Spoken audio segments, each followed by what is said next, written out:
This module will introduce the Fishbone Diagram, which is a tool to conduct a root cause analysis.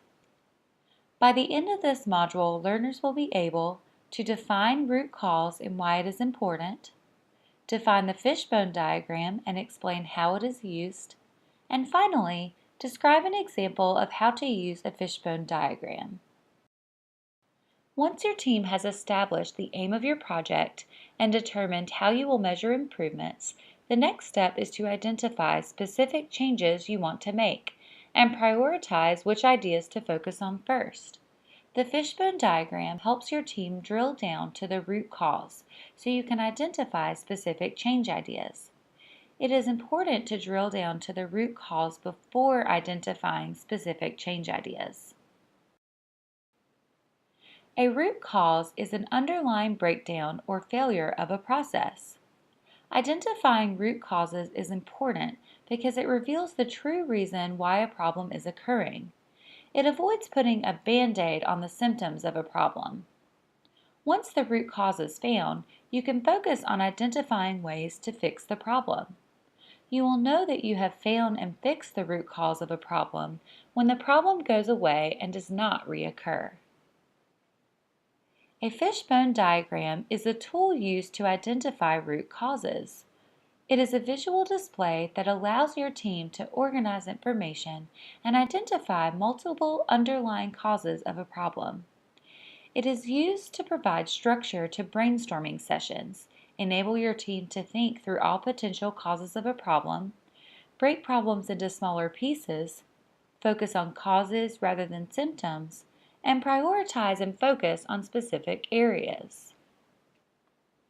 This is what a fishbone diagram looks like. A problem statement, the problem you are identifying root causes for, goes at the head of the fish, and the causes of this problem are broken down into 4 different categories and represent the bones of the fish.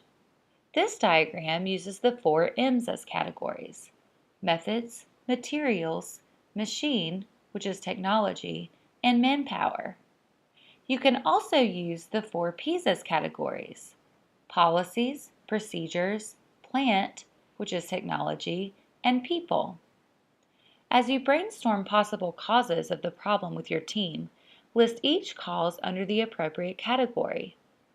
It isn't necessary to spend too much time on deciding in which category something goes into. For example, policy versus procedure. What is important is that everyone's ideas on causes of the problem are represented on the diagram. Let's quickly review the steps for using the fishbone diagram. The first step is to identify your problem and put it at the head of the fish.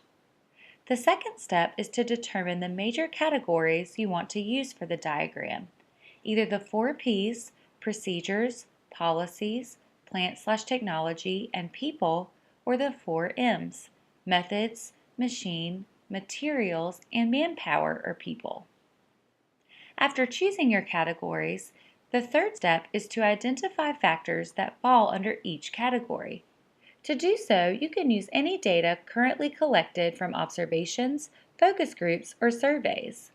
Have your team brainstorm ideas as a group for each category. When identifying factors contributing to the problems, focus on the people or manpower category last. The blame for an issue can fall on an individual when the processes or materials that person is working with are truly at fault. Saving the people category for last prevents faulting a staff member before thinking through all of the system's causes. After brainstorming ideas, the fourth step is to evaluate the diagram and take a look at the balance. Are there categories that have fewer causes identified? Do we need to collect more data to identify additional causes? Which category has the most factors? Are we heavy on the people category? One strategy for action is to focus on the category that has the most factors or causes.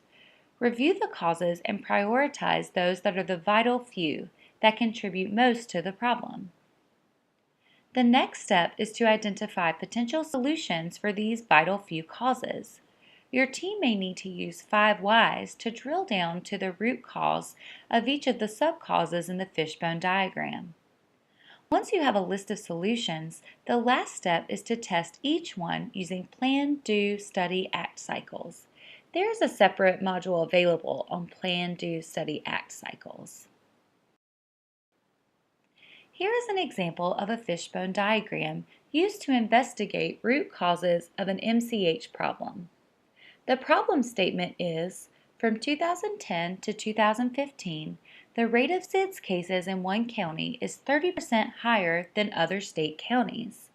The diagram uses the 4 P's as categories. Let's take a look at a few of the causes listed in the categories. Under procedures, we have a lack of safe sleep education materials at hospitals, or that the existing education materials are not culturally sensitive. Under policies, we have communication methods to women and families are outdated, or high rates of tobacco in the county have not been properly addressed. Under plant/technology, we have social media sites are blocked by the health department, so they cannot be used for outreach, or GIS mapping isn't available to visualize SIDS cases to aid full understanding of the data. Lastly, in the people category, community partners have not been engaged in safe sleep efforts, or there are no physician safe sleep champions at the county hospital. Now that the diagram is filled out, this health department can take a look at the diagram and decide which factors to prioritize and start brainstorming solutions. There can be more than one root cause of an issue, and the fishbone diagram is a tool to help you identify all possible underlying causes before tackling solutions. Now let's try it. Think of a problem you are experiencing in your daily work life. How can you use the fishbone diagram to help identify the root cause of the problem? I encourage you to use the provided link to check out the Quality Improvement Step-by-Step Guide for links to the fishbone diagram template and example. If you need additional assistance, please contact us at info@improvepartners.org for a consultation. Thanks for listening.